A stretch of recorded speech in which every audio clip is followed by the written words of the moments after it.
시간에는 김성용 원로 목사님께서 나오셔서 오늘 함께 읽은 말씀을 가지고 거듭남에 대하여라는 제목으로 말씀 나눠주시겠습니다. 전해주시는 말씀 가운데 큰 은혜 받으시길 바랍니다.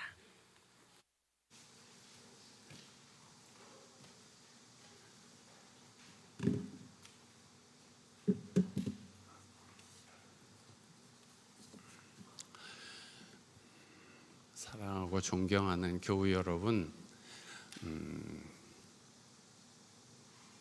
오랜만에 여러분 뵈니까 참 행복하고 반갑습니다. 더위에 또 물난리에 어려운 일들을 많이 겪으셨죠.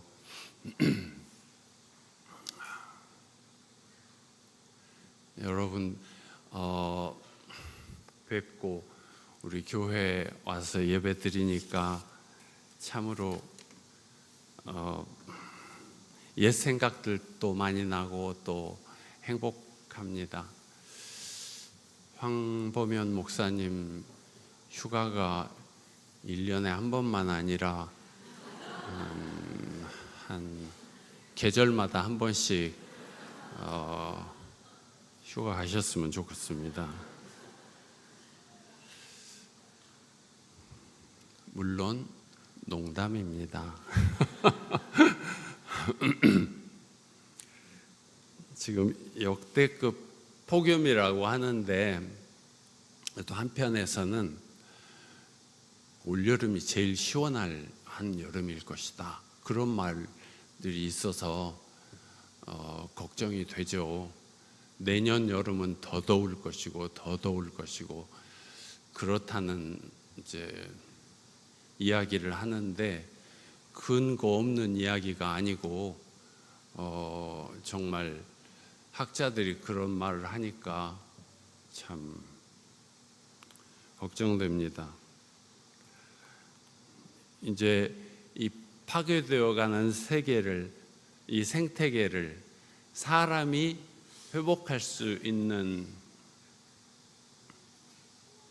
지경을 지났다, 그렇게 이야기를 하지 않습니까? 성경에는 세상 끝날에 대한 예언들이 여럿이 있는데 대부분 불의 심판, 뜨거움의 심판이 많습니다. 결국 그러면 그렇게 되겠지만은 우리는 할 수 있을 때까지 최선을 다해서 생명과 창조 질서를 보존하는 노력을 놓지 않아야 할 것입니다. 세상이 멸망한다면 그것은 하나님의 뜻이 아니라 인간의 죄 때문이기 때문에 그렇습니다. 하나님은 이 생명 세상을 창조하셨지 않습니까? 그 점을 생각하면서 성경의 가르침들을 보면 성경의 말씀들은 다 생명을 살리는 말씀입니다. 서로 사랑하라 하는 계명도, 또 항상 기뻐하고 늘 기도하고 또 범사에 감사하라는 말씀도 다 생명을 풍성하게 해주시는 말씀입니다. 이런 하나님의 뜻을 따라 살아야 인류가 이 지구에서 건강하고 행복하게 오래 살 텐데 욕심대로 살다 보니까 종말이 앞당겨지게 되는 것이 아닌가 합니다. 오늘 이사야서, 로마서, 복음서 말씀에는 변화라는 내용이 있습니다. 이사야는 자기가 입술이 부정한 사람이라고 합니다. 욕을 많이 했는지 거짓말을 많이 했는지 모르겠지만 하여간 자기 입이 더럽다고 그런 이야기를 합니다. 그런데 하나님을 만나서 하나님의 그 깨끗하게 해주시는 그런 불이 입에 닿아서 하여간 어떤 방식으로든지 너무 깨끗해졌다 그러면서 이제 새로운 삶을 살게 되고 또 하나님의 사역자로 예언자로 나서게 되죠. 로마서 8장에는 초대교회 성도들의 변화가 보입니다. 초대교회 처음에는 뭐 이제 안 그런 사람도 있었겠지만은 율법의 그 억눌림, 지배를 많이 받아서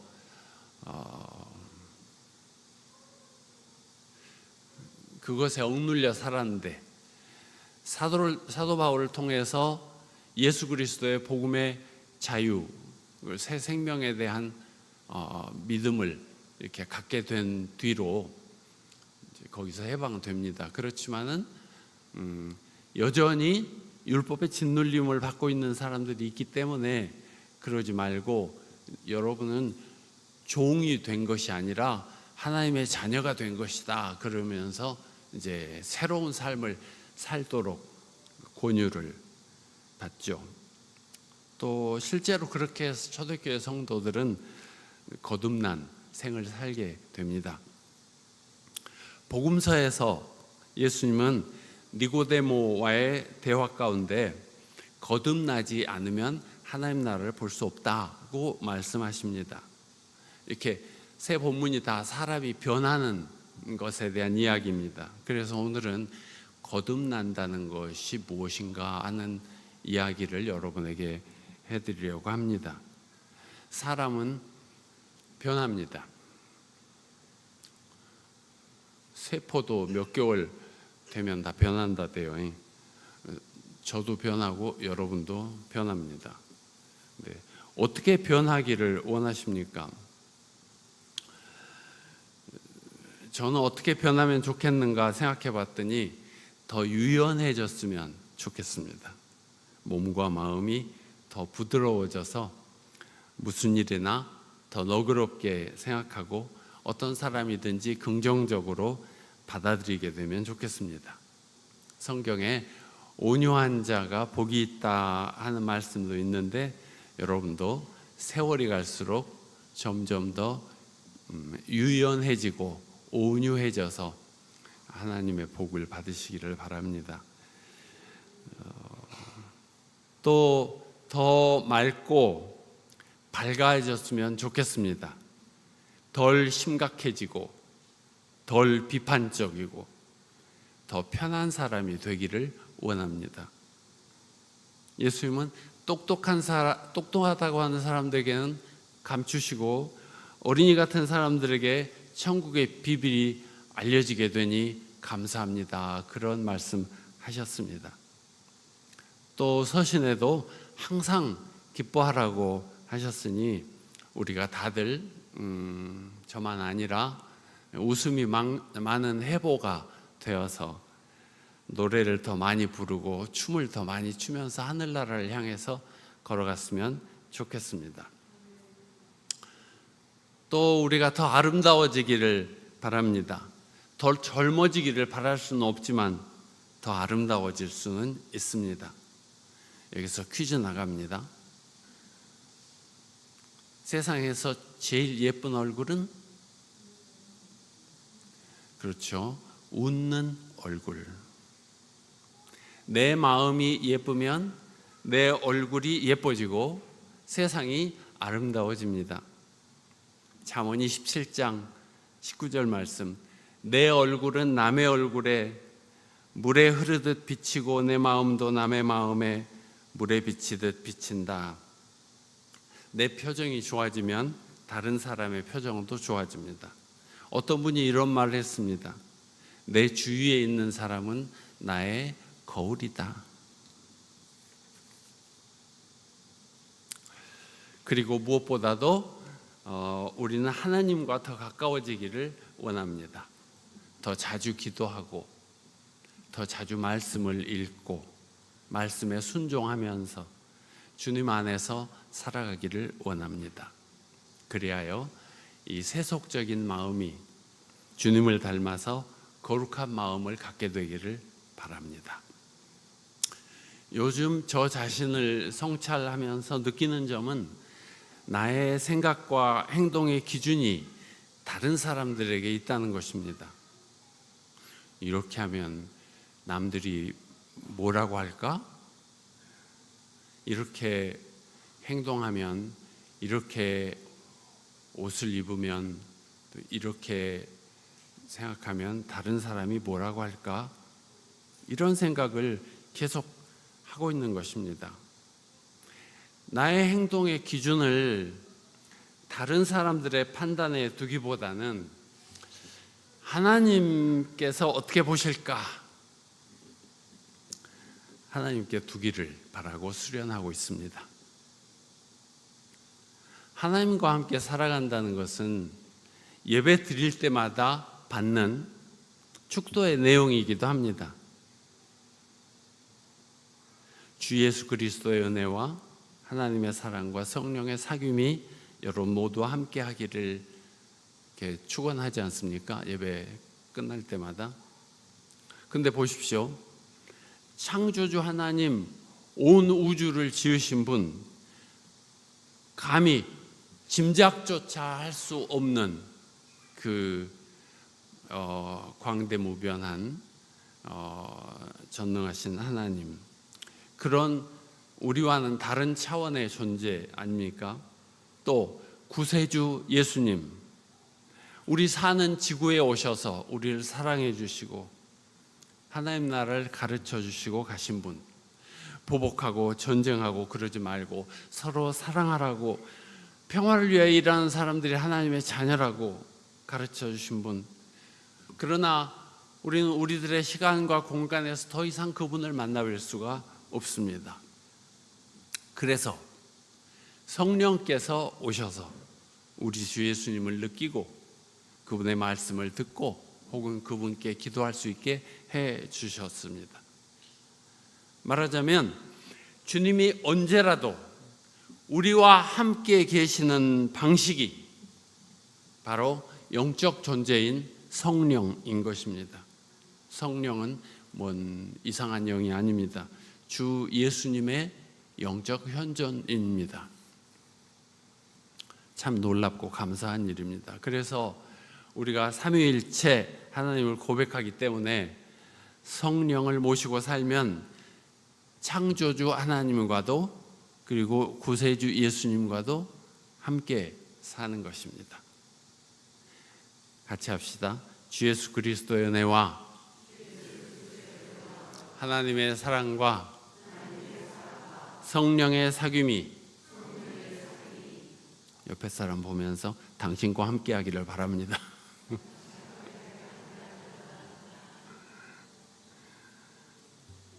주 예수 그리스도의 은혜와 하나님의 크신 사랑과 성령의 사귐이 여러분과 함께 하시기를. 이렇게 하나님은 여러 가지 방법으로 우리 곁에 계시기를 원합니다. 그 길을 열어주셨습니다. 왜 그러실까요? 우리를 사랑하시기 때문에 그럽니다. 사랑하는 사람 곁에는 있고 싶죠. 사랑하는 사람에게 가고 싶죠. 하나님이 우리와 함께 계시는 것은 얼마나 좋은 일인지 모릅니다. 전에 본 어떤 그 다큐를 잊을 수는 없는데 봉쇄수도원 다큐였습니다. 알프스 산맥 깊은 곳에 1000년이 넘는 봉쇄수도원이 있었습니다. 절대 거기는 취재를 할 수 없는데 어떻게 하여간 어떤 방송사에서 들어가서 다큐를 만들었습니다. 평생을 침묵과 고독 속에 살고 있는 수도자들이 거기 25명쯤 계셨습니다. 2시간 40분 동안 계속된 그 다큐에서 대사가 하나도 없었습니다. 딱 하나 있었는데 거기 나이 많은 소경 수도자의 이 말만 있었습니다. 그가 이렇게 말합니다. 왜 죽기를 두려워합니까? 하나님께 나아가는 사람은 죽는 것을 두려워하지 않습니다. 오히려 기다려집니다. 모든 일에는 다 하나님의 뜻이 있습니다. 내가 소경으로 사는 것도 하나님의 뜻이 있어서 그런 줄 나는 압니다. 난 사물을 보지 못하지만 그래서 하나님을 더 가까이 느끼고 삽니다. 참 고마운 일입니다. 요 말씀만 그 2시간 40분의 다큐 가운데 있었습니다.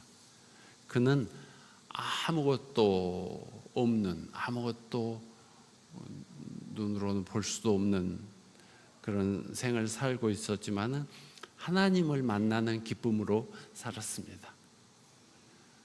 구원받은 삶의 모습이었습니다. 사실 하나님을 믿는 사람들은 다 어찌 보면 변한 사람들입니다. 보이는 것만 알고 눈에 보이는 것만 믿는 세상에서 눈에 보이지 않는 하나님을 믿는 사람들이니 이 사람들은 다 변한 사람들입니다. 고린도후서 5장 17절 누구든지 그리스도 안에 있으면 새로운 피조물이라 이전 것은 지나갔으니 보라 새 것이 되었도다. 다 변한 사람들, 새로 난 사람들. 이제 거듭난 삶을 확실하게 살아가는 길을 말씀드리고 마치겠습니다. 첫째 필요한 것은 자각과 고백입니다. 오늘 이사야 본문에서 두드러지는 말씀은 입술이 부정한 사람이라는 이사야의 고백이 있고 그것을 벗겨주시는 하나님의 손길이 있었습니다. 자신이 하나님 앞에서 죄인이라고 하는 자각, 내 입술이 더럽다, 내 눈이 흐리다 하는 자각은 거듭남을 위해서 꼭 필요한 과정입니다. 거듭나니까 그러지 않으려고 하는 거듭난 삶을 원하는 진실한 마음이 있어야 하죠. 그러면 주님은 우리를 새로운 세계로 이끌어 주십니다. 요한복음 3장 16절 하나님께서 세상을 이처럼 사랑하셔서 외아들을 주셨으니 그를 믿는 사람마다 영원한 생명을 얻게 하려는 것이다. 17절 하나님께서 아들을 세상에 보내신 것은 세상을 심판하시려는 것이 아니라 세상을 구원하시려는 것이다. 하나님의 뜻은 우리를 구원하시려는 것입니다. 참 고마우신 하나님, 그 은총을 입는 길은 우리 자신이 죄인임을 자각하고 고백하는 것입니다. 그 다음 단계는 육신을 따라 살지 않고 성령을 따라 살기. 바울 사도는 로마의 교우들에게 추워도 여러분이 육신을 따라 살 의무는 이제 없습니다 하는 사실을 강조하시면서 누구든지 하나님의 영을 따라 성령을 따라 성령의 인도하심을 따라 사는 사람은 하나님의 자녀라고 합니다. 로마서 8장 13절 여러분이 육신을 따라 살면 죽을 것입니다. 그러나 여러분이 성령으로 몸의 행실을 죽이면 살 것입니다. 14절 하나님의 영으로 인도함을 받은 사람은 누구나 다 하나님의 자녀입니다 하셨습니다. 성령의 인도하심을 따라 사는 이들이 하나님의 자녀라고 확언하셨습니다. 그래서 거듭남이라는 것은 자기 확신이 아니라 믿음을 통해 나타나는 삶의 변화입니다. 자기는 어느 해 어느 날 구원받았다고 거듭났다고 확신하면서 실제 생활은 성령의 인도하심을 따라 사는 것이 아니라 사이비 봉사 같은 그런 사람의 감언이설에 따라서 나라를 망치는 사람을 추앙하고 그렇게 살아가는 것은 성령의 인도하심을 따라 사는 것이 아니죠.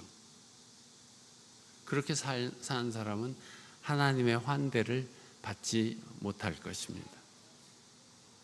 사랑하는 교우 여러분, 세속적인 가치관을 뒤로하고 오직 하나님을 바라보며 거듭난 생을 살아가는 여러분을 하나님께서 크게 기뻐하실 것입니다. 우리의 피난처가 되시는 하나님,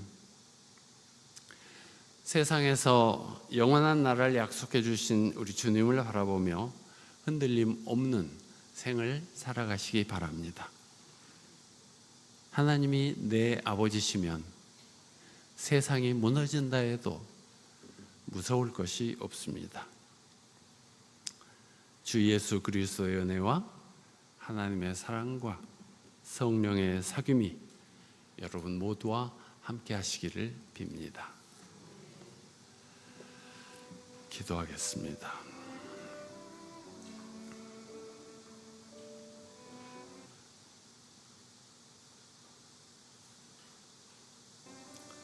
자비하신 하나님, 저희는 심히 부족하고 어리석은 죄인이오니 불쌍히 여기시고 저희에게 자비를 베푸셔서